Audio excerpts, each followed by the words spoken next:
Ce journal vous est présenté par Fonds des promotions de l'industrie. Votre partenaire privilégié pour la réussite de vos projets.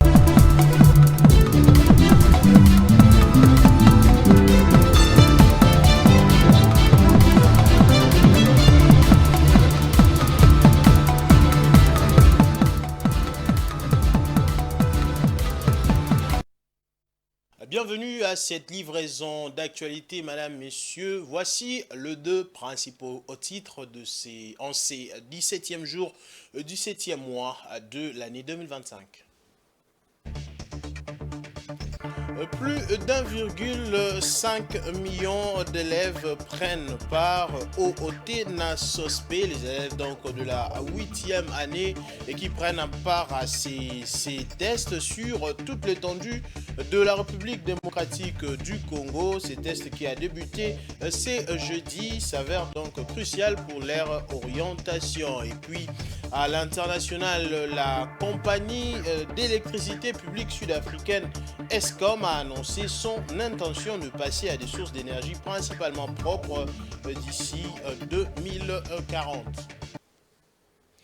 Alors que les négociations de paix entre Kinshasa et l'AFC M23 se tiennent à huis clos à Doha, les rencontres diplomatiques se multiplient en marge de pourparlers. La présence de hauts responsables congolais, rwandais, qatariens et américains laisse entrevoir une intensification des efforts, mais sur le terrain, le combat se poursuit entre avancées diplomatiques et blocages silencieux et l'issue reste incertaine.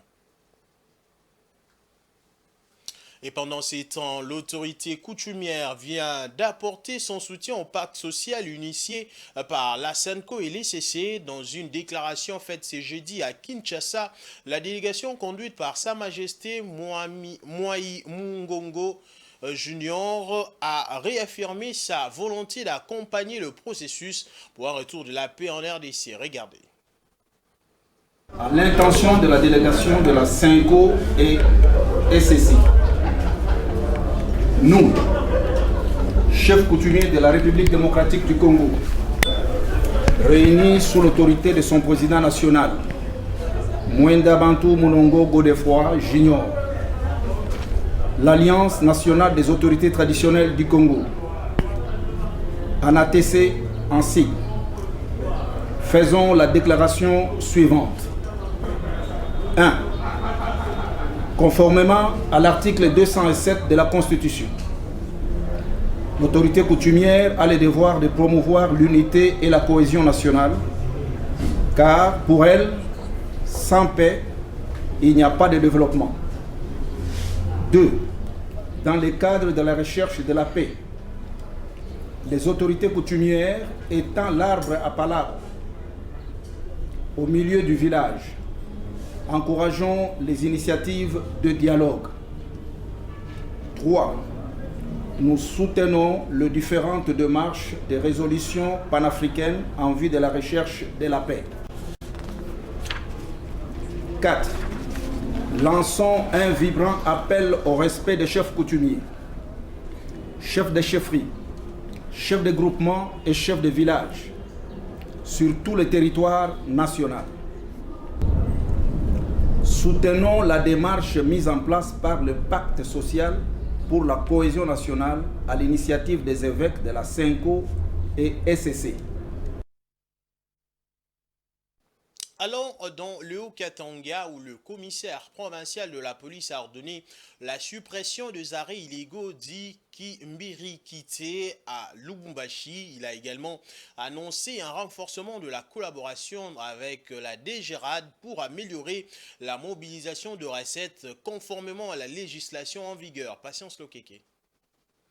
À Lubumbashi, la police des circulations routières est désormais sommée de mettre fin au phénomène dit Kimbirikit. Ces arrêts routiers, jugés illégaux car non reconnus par la mairie. L'annonce a été faite ce mercredi 16 juillet par le commissaire provincial de la police du Haut-Katanga, Blaise Kilimbalimba, à l'issue d'une importante réunion des commandements. Objectif, restaurer l'ordre, améliorer la fluidité du trafic et mettre fin aux abus. Ces barrages, souvent source de tracasseries pour les usagers, devront disparaître sans délai. Mais la réforme ne s'arrête pas là. Le commissaire Kilimbalimba veut également renforcer la collaboration entre la police nationale congolaise et le DGRAD, un partenariat stratégique pour mieux mobiliser les recettes dues à l'État, notamment à travers le service rendu par la police comme le gardiennage ou les amendes réglementées. Réaliser le montant imparti à chacun, critères de performance, la maîtrise des centres d'ordonnancement ainsi que des séries de notes de perception affectées à la police par la DGRAD en vue de la maximisation des recettes. Cette démarche s'inscrit dans le cadre légal fixé par la loi de 2005 et son arrêté interministériel qui définissent les actes générateurs de recettes au profit de l'État.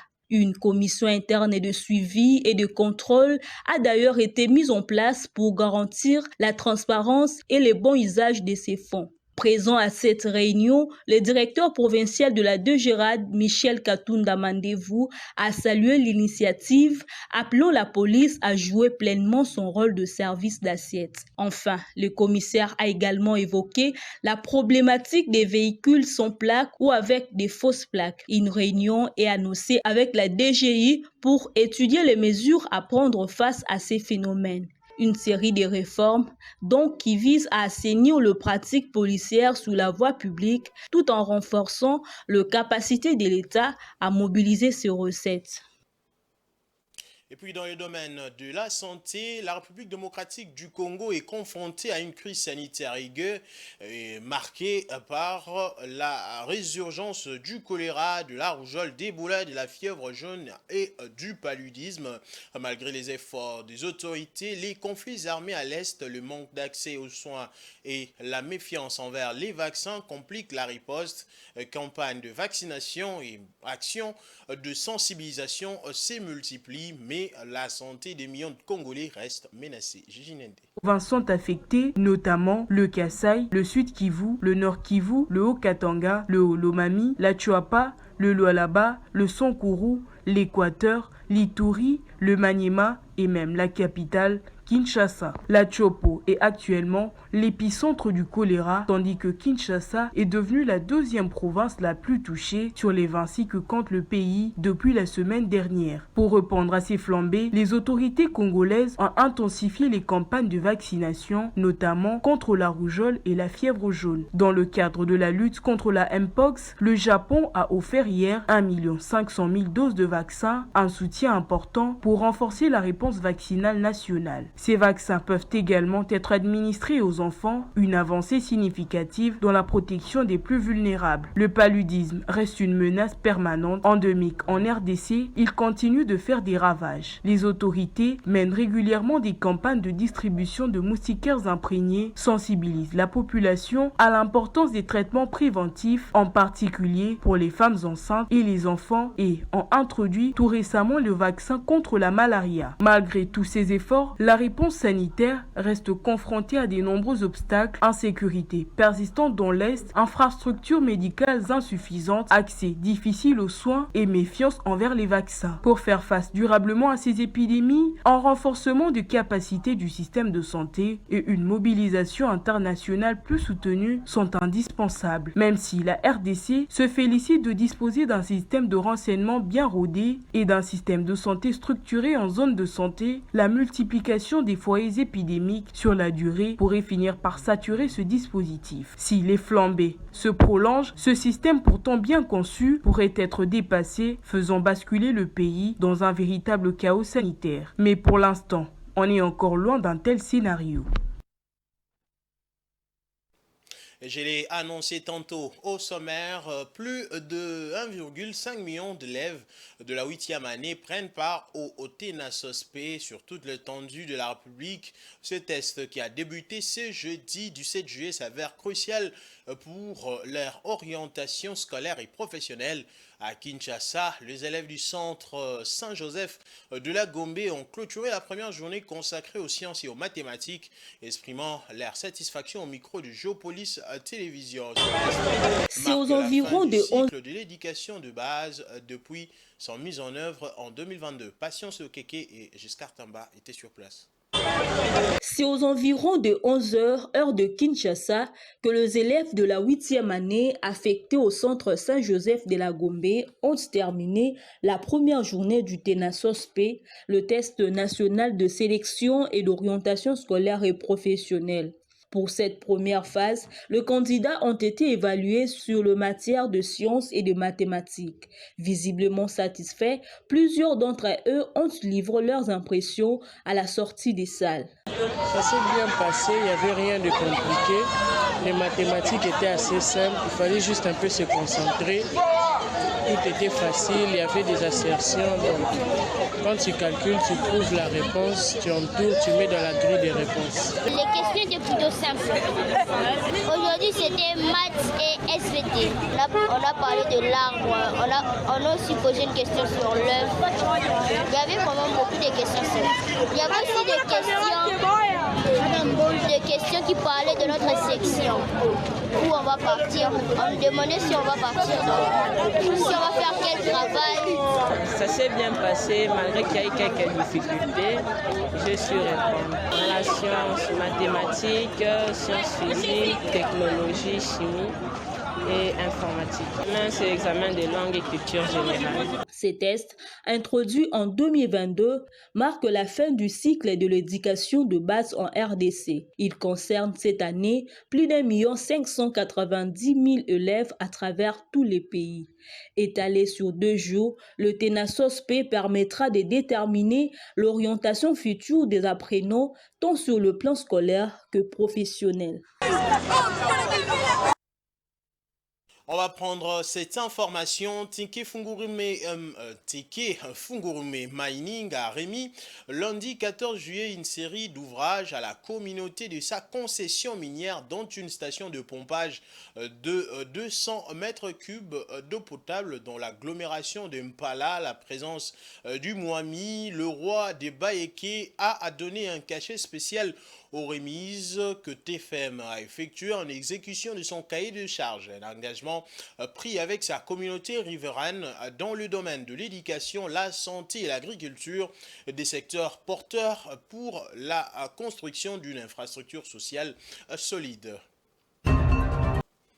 Et puis la deuxième journée du Festival mondial de la musique du tourisme qui s'est tenu au Centre culturel et artistique d'Afrique centrale à Kinshasa a été notamment marquée par des panels d'experts autour des enjeux culturels et touristiques, avec la participation des figures majeures dont la secrétaire générale élue des Émirats arabes unis. Vous aurez plus de détails dans notre prochaine édition, déjà dans l'édition de ce vendredi.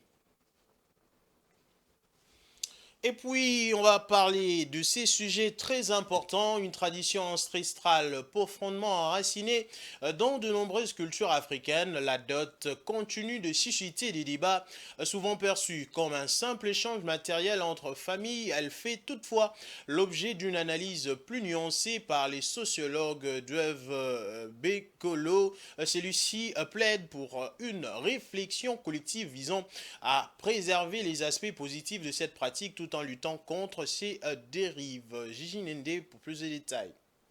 La dot, pratique ancestrale profondément ancrée dans la culture africaine et congolaise en particulier, suscite encore aujourd'hui de nombreux débats.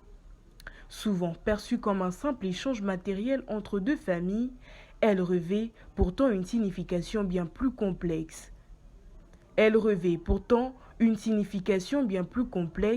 Selon le sociologue Dieuvi Bekolo. La dot, elle est très importante. Vous savez, la dot, c'est une pratique culturelle présente dans plusieurs sociétés, notamment en Afrique, elle revêt d'une importance symbolique, sociale et parfois même spirituelle. Donc, comme importance, on dirait que, premièrement, c'est une preuve de respect et d'engagement, vous voyez, car elle montre que l'homme honore la femme et sa famille. Deuxièmement, la dot renforce les liens entre les deux familles. Vous voyez, la dot crée un pont entre les deux familles. Troisièmement, la dot reconnaît la valeur de la femme. Elle symbolise la considération pour l'éducation, l'amour et les soins reçus par la femme dans sa famille. Le sociologue met aussi en avant les bénéfices concrets que la dot peut représenter pour la femme concernée lorsqu'elle est pratiquée dans le respect et la reconnaissance mutuelle. La femme qui est dotée bénéficie déjà d'un statut social parce que elle est reconnue comme épouse légitime avec des droits dans sa famille, dans sa nouvelle famille. Et deuxièmement, le respect dans la société. Une femme dotée est souvent mieux respectée, surtout dans les communautés traditionnelles. Troisièmement, elle a une sécurité juridique et traditionnelle. En cas de séparation de conflits, certaines coutumes protègent les droits de la femme dotée. Quatrièmement, soutien familial renforcé. Sa famille reste généralement impliquée et protectrice, vous voyez, vis-à-vis de cette femme qui est dotée. Cependant, la dot peut également être source de tension. Dans certaines cultures, elle est assimilée à une forme de marchandisation où la valeur de la femme est estimée en fonction du montant versé. Une dérive qui peut conduire à des abus, réduisant les femmes à de simples objets d'échange plutôt qu'à des partenaires égaux au sein du couple. Face à ces enjeux, Dieuwib et Kolo appellent à une réflexion collective sur les réformes actuelles de la dot afin d'en préserver les aspects positifs tout en luttant contre ces dérives. Et dans les domaines sportifs, sachez que le tribunal arbitral de sport a ordonné à la FECOFA de reprendre le championnat congolais jusqu'à son terme. La décision annule l'arrêt du championnat à la 16e journée et la désignation du FC Les Aigles du Congo comme champion décidé par la Linafoot sur instruction de la FECOFA. Saisi par le TP Mazembe, le TAS a jugé que la FECOFA avait violé le règlement, notamment l'article 60D du championnat. Suivez. Du championnat par la fédération intervenu le 26 juin dernier alors qu'il restait encore 6 matchs à disputer. Cette suspension avait été suivie d'une décision controversée. Les Aigles du Congo avaient été déclarés champions pour la première fois de leur histoire, profitant de l'arrêt prématuré de la compétition. Si ces sacres avaient été salués par certains, il avait aussi suscité des interrogations et des contestations, notamment de la part de clubs encore en lice et mathématiquement en course pour le titre. Le TAS, saisi en urgence, a tranché en faveur du respect du calendrier initial. Selon ses conclusions, l'interruption du championnat n'était pas suffisamment justifiée et la FECOFA se doit d'assurer l'équité sportive jusqu'au bout de la saison. Cette décision à force obligatoire et la FECOFA est tenue de s'y conformer, sauf à exposer les pays à des sanctions. Cette affaire jette une lumière crue sur le faille de la gouvernance sportive en RDC. Elle pose aussi la question de la transparence et de l'indépendance des décisions dans les sphères dirigeantes du football national. La suite s'annonce sous haute tension. Il faudra réorganiser les 6 derniers matchs dans les délais impartis, alors que le joueur, le club et même le supporter s'étaient déjà projetés sur la trêve ou la saison prochaine. Quant aux Aigles du Congo, leur titre est désormais mis entre parenthèses et tout reste à jouer sur le terrain. La Fédération congolaise de football association ne compte pas céder sans condition à la décision du TAS qui impose la reprise du championnat national avant le 31 juillet. La FECOFA aurait officiellement saisi les TAS pour obtenir une décision motivée, c'est-à-dire un document détaillant les raisons juridiques de cette injonction. Ce n'est qu'après réception de cette motivation que la fédération envisagerait de faire appel. Affaire à suivre. C'est donc avec cet élément du sport que nous allons nous envoler en dehors de frontières congolaises.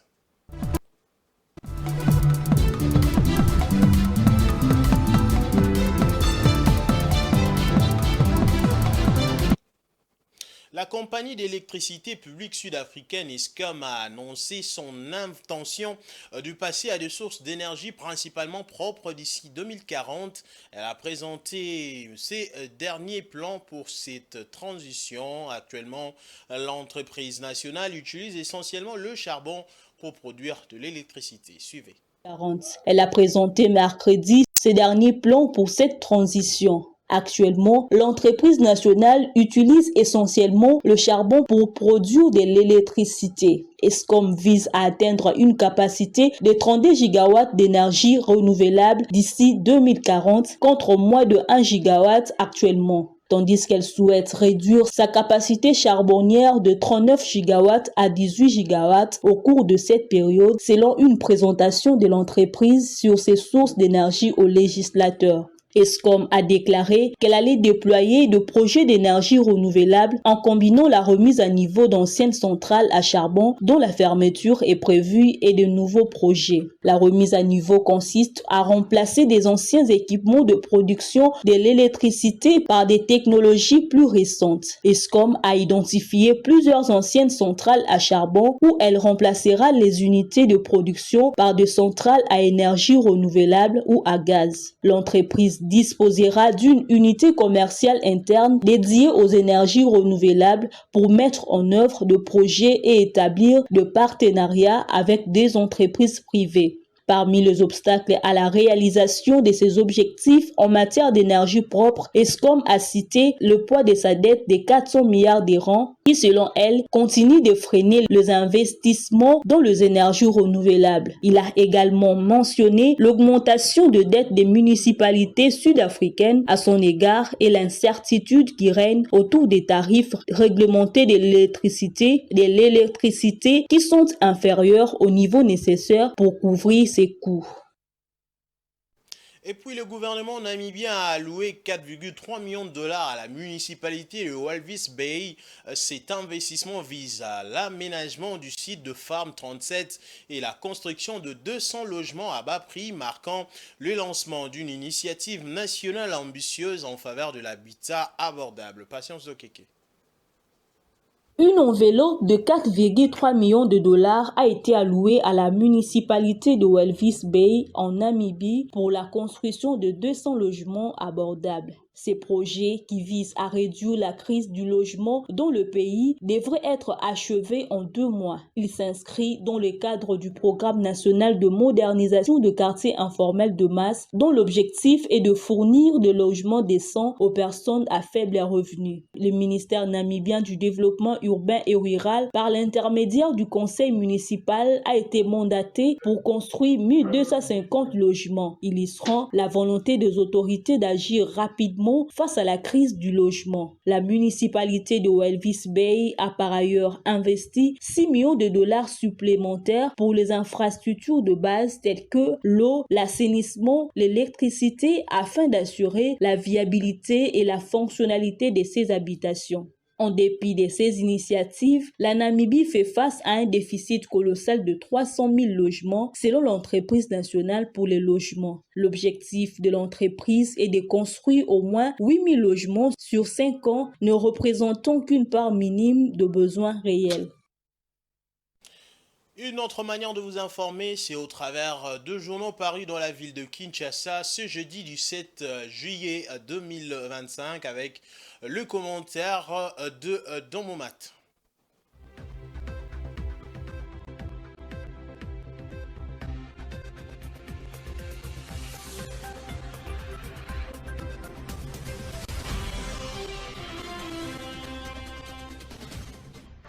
Complot, disgrâce, musique, tourisme et mécontentement, voilà le mot autour desquels gravite l'actualité dans la presse chinoise de ce jeudi.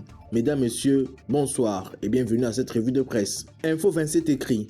À Kinshasa, la rumeur d'un complot contre la vie du président Félix Tshisekedi a cessé d'être un murmure. Elle prend désormais le contour d'un fait redouté, potentiellement documenté, en tout cas pris très au sérieux par le cercle proche du pouvoir. En toile de fond, l'interpellation d'un haut gradé de l'armée, le général Christian Chiwewe, ancien chef d'état-major des FARDC, soupçonné d'avoir participé à un plan visant l'élimination physique du chef de l'État.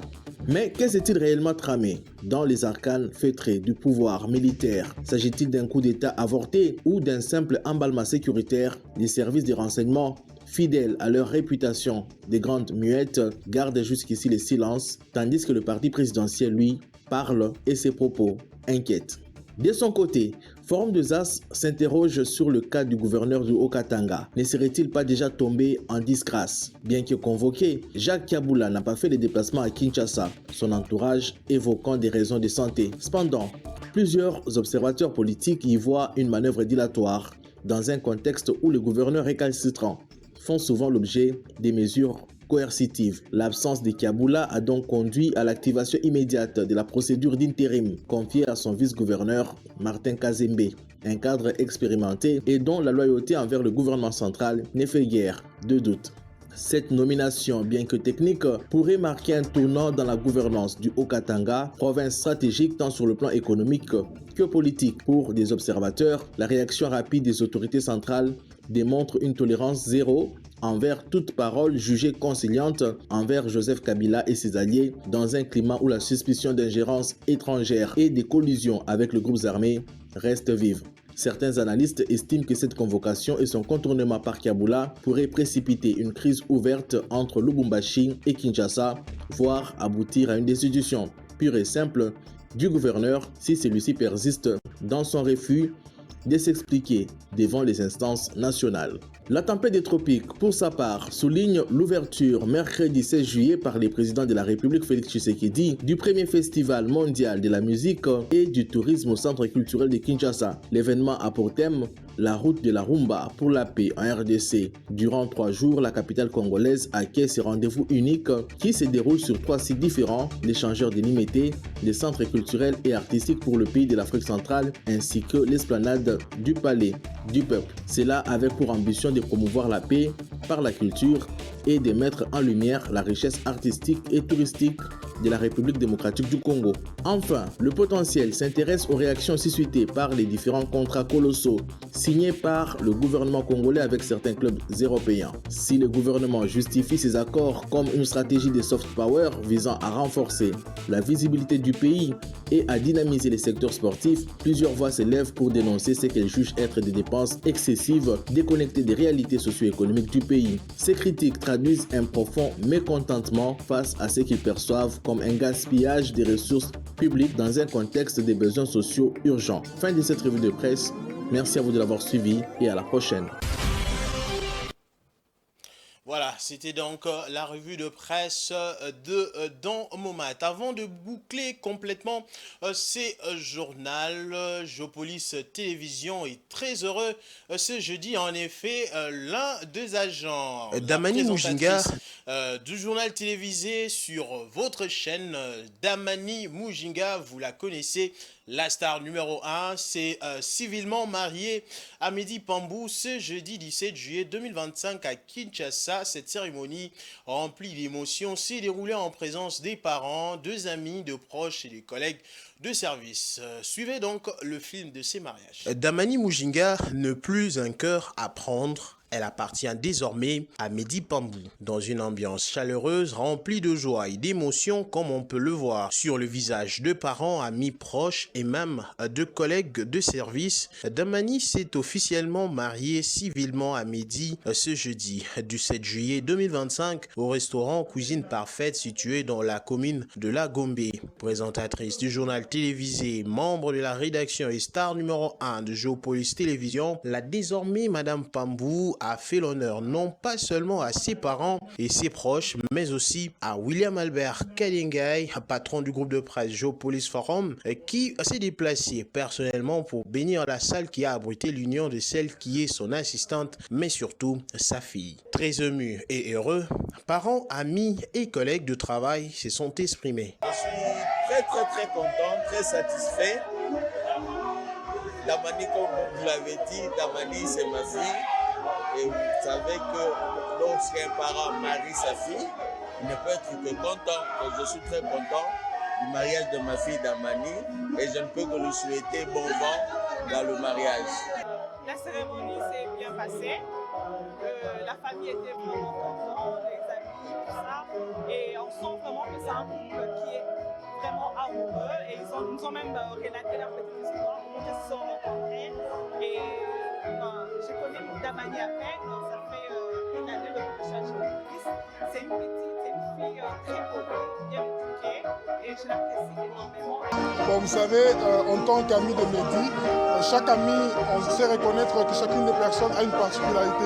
Et Mehdi, c'est une personne qui, quand il promet, il accomplit. Et il avait promis, comme il l'a dit en 2019, à Damani. Bon, à l'époque, c'était un peu une folie. Vous êtes jeune, vous avez à peine, je ne sais pas moi quel âge, vous promettez le mariage. Mais là, il vient de prouver que c'est un homme de promesses. Et mes impressions, c'est je suis satisfait parce que c'est mon frère. Et là, il a montré que c'est un homme de parole. Il y a beaucoup à dire, mais je dirais félicitations à eux. Bon vent. Je ne peux que souhaiter du bonheur, beaucoup d'amour, beaucoup d'enfants, pourquoi pas, et que Dieu soit au centre de leur union. Et je souhaite un avenir radieux, un futur merveilleux pour les deux personnes que je connais très bien et que j'affectionne beaucoup. Il y a un temps pour tout, dit le livre d'Ecclésiaste, et celui des Damani et Mehdi est arrivé de s'aimer et de ne plus se quitter. Heureux mariage.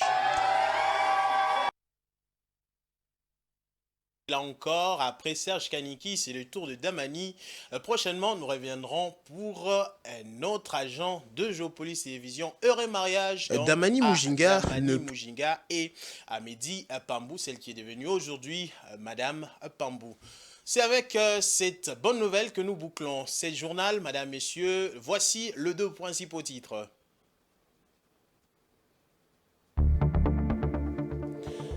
Plus d'1,5 million d'élèves de la 8e année prennent part au TENA-SOSPE sur toute l'étendue de la République. Vous l'avez suivi dans ce journal. C'était ce qui a commencé ce jeudi du 7 juillet. Et puis, la compagnie d'électricité publique sud-africaine, Eskom, a annoncé son intention de passer à 2 sources d'énergie principalement propres d'ici 2040. Voilà, c'est donc la fin complète de ce journal, Madame, Messieurs. Merci à vous de nous avoir suivis. Une pensée pieuse pour quelqu'un ce soir. Sois toujours heureux du bonheur de l'autre. Le tien aussi arrivera. Au revoir. Ce journal vous a été présenté par Fonds des promotions de l'industrie. Votre partenaire privilégié pour la réussite de vos projets.